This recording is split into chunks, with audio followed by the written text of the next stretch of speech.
In this video, I'm going to unearth new metabolic science that reveals why keto diets aren't working nowadays and why they are worse off for people than actually using keto, and why you need to eat carbohydrates. And so in this video, we're going to go through a couple of case studies that have been shown while keto diets, one, aren't sustainable, two, why you need carbohydrates in your diet for your overall health of your metabolism, and then three, why your body actually prefers carbohydrates for fuel. So if you guys don't know me by now, my name's Adam Bunnell. I'm an online fat loss professional, and I specialize in metabolic science, the process of metabolism manipulation called metabolic priming that I use with each and every single one of my clients to get them to eat more food, improve their metabolism using carbohydrates as the main mechanism. Take, for instance, one of my active clients right here, Bryant. He's 1,000 more calories per day, 400 grams of carbs more per day, down 25 pounds with no cardio. Now, a little bit of context here is that Bryant is an active HIIT training specialist. So he loves doing HIIT training, loves doing the high intensity interval training, and a lot of the guys do. But he has been struggling with low carb diets and the inability to actually get body fat off of him with doing an immense amount of training, immense amount of caloric burn, and eating very low amounts of calories. We came in, got him to eat 1,000 more calories, dropped all of his extracurricular cardio that he was doing, stuck him to his HIIT training workouts, and just added more carbohydrates, and he lost 25 pounds with doing no cardio. So you guys might think this is all BS. You guys are probably analytical, you're data-driven, and that's okay, because this isn't BS. This is science. This is science, and this is the science of metabolism manipulation called metabolic priming. And I urge you guys to look into it a little bit more because I am an expert in the field, and I've helped almost 400 men in 7 different countries up until this point implement this process of metabolic priming to improve their metabolism by eating more carbohydrates and doing less cardio, which everybody thinks is one just out of this world. But when I show you the actual science behind it, it's going to start to make a lot of sense. So getting right into the video, your body prefers carbohydrates for fuel. So I pulled up kind of a data-driven analysis based on carbohydrates and fats, right? So very quickly, why keto diets did get its popularity is because it put your body in what's called a fat adapted state. So when your body starts using fat as its main fuel source, protein as the main fuel source, and it transitions to using fat properly. So what we use in our program is called carbohydrate metabolism. It's a scientific process of utilizing carbohydrates to improve metabolism and get the body transition to more of a carbohydrate using state. So fat adaptation achieved through low carbohydrate intake, fat diets, shifts the body's primary fuel source from carbohydrates to fats, improving fat oxidation, potentially enhancing endurance. Carbohydrate metabolism, on the other hand, involves the body's use of carbohydrates for fuel and energy, primarily through glucose, and is the default fuel source for most people. Keep in mind, default fuel source for most people, carbohydrates. So carbohydrate metabolism, for instance, is its primary fuel source. Carbohydrates, particularly use glucose, are the body's primary and ready available source of energy. Excess is stored in the glycogen as liver, and further excess is converted into stored as fat. So it's like, yes, if you eat too many carbohydrates, you will get fat. You will put adipose tissue away. But if you eat the correct amount of carbohydrates, there is significant benefits to overall cosmetic and bodily effects, not only body effects, but also mental clarity effects, sleep effects, put the body in more of a sympathetic, parasympathetic state of healing. And then there's also benefits to metabolic processes. The body's breakdown of carbohydrates into glucose, which is then used as a cell for energy through a process called glycolysis. Glycogen is storage from glucose ready available for energy during periods of high activity or carbohydrate intake is low. So glycogen is basically stored in the liver, and when you go into bouts of high activity, like we got guys who like bike riding, your HIIT training, mountain biking, exercising like at the gym, that's when your body uses glucose. So if you don't have glucose ready available, the body has to go search for glucose, which obviously, from just more of a simplistic perspective, if you have ready available glucose, the body's going to work a lot better. But fat adaptation is a metabolic shift. Fat adaptation is a metabolic state where the body becomes more efficient at using fat for its primary fuel source rather than carbohydrates. Ketosis, in a state of nutritional ketosis, the body produces ketones from fat, which can be stored as an alternative fuel source by the brain and other tissues.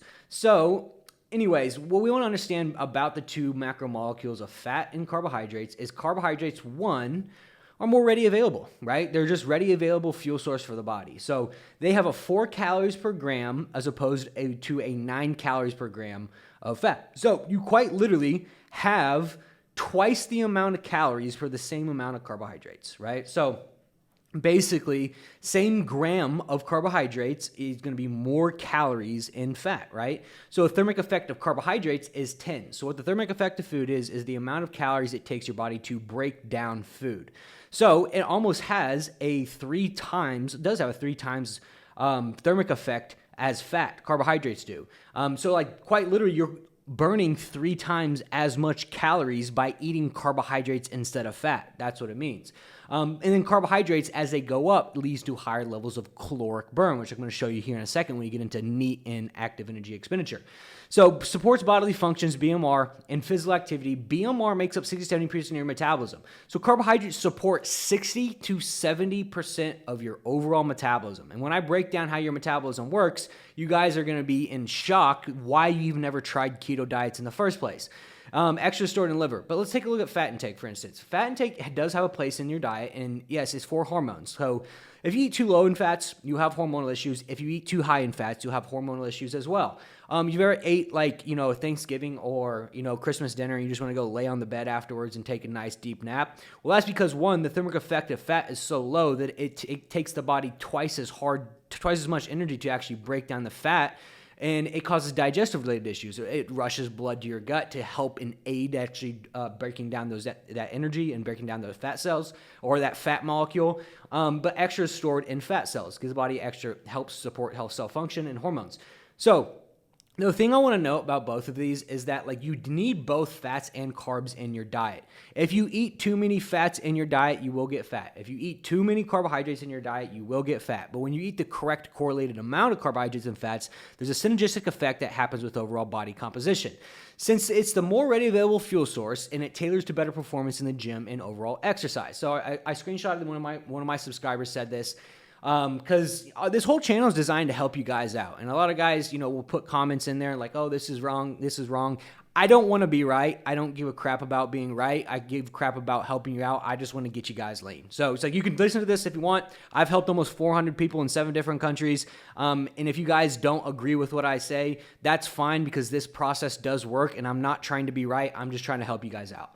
So I was in 2 years carnivore, like red meat was so easy for me, but had poor results, always 22% body fat. I'm an active person, exercises 4 times per week.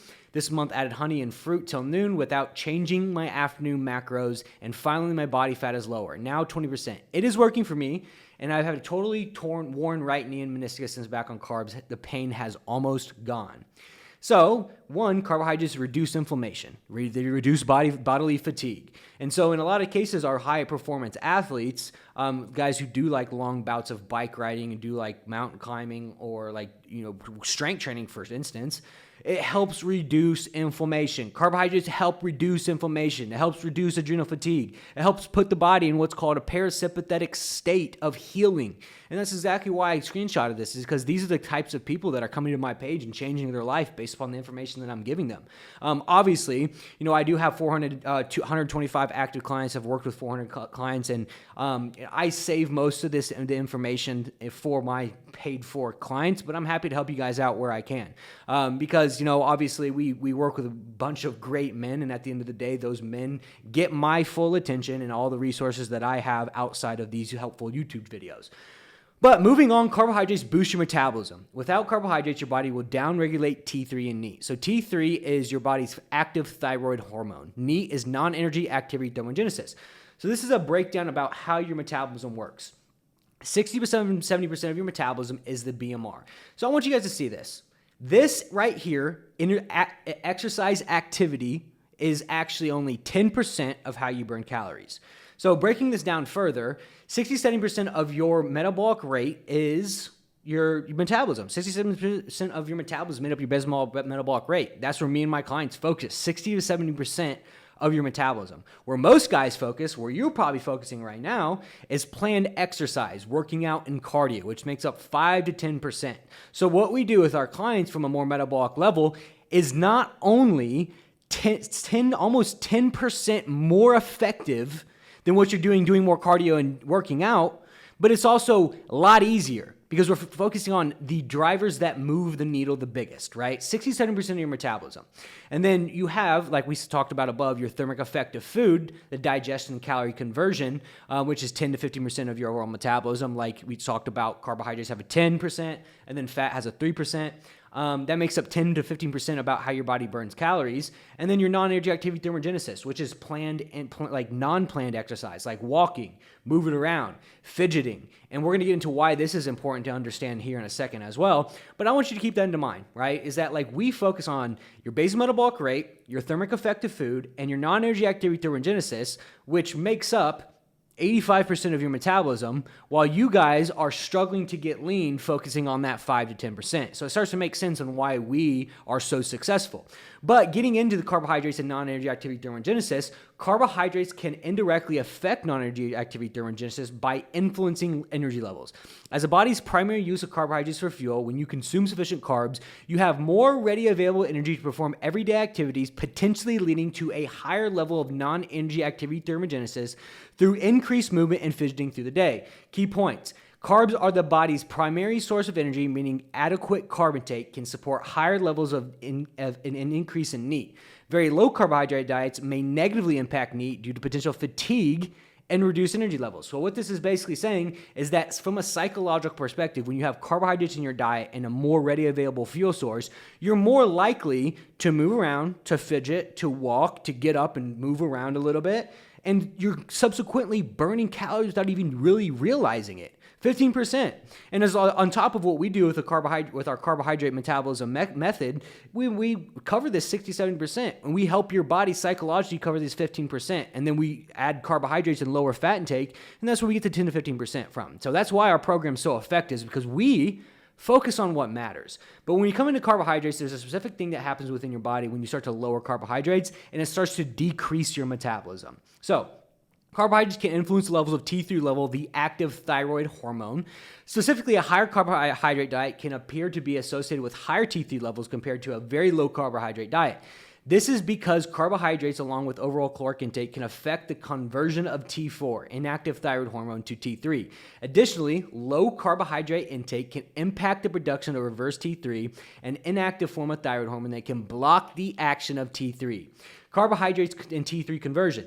T3 is the active form of thyroid hormone that regulates metabolism, blood glucose management, and other bodily functions. The body converts T4 into T3, and carbohydrate intake appears to influence the conversion process.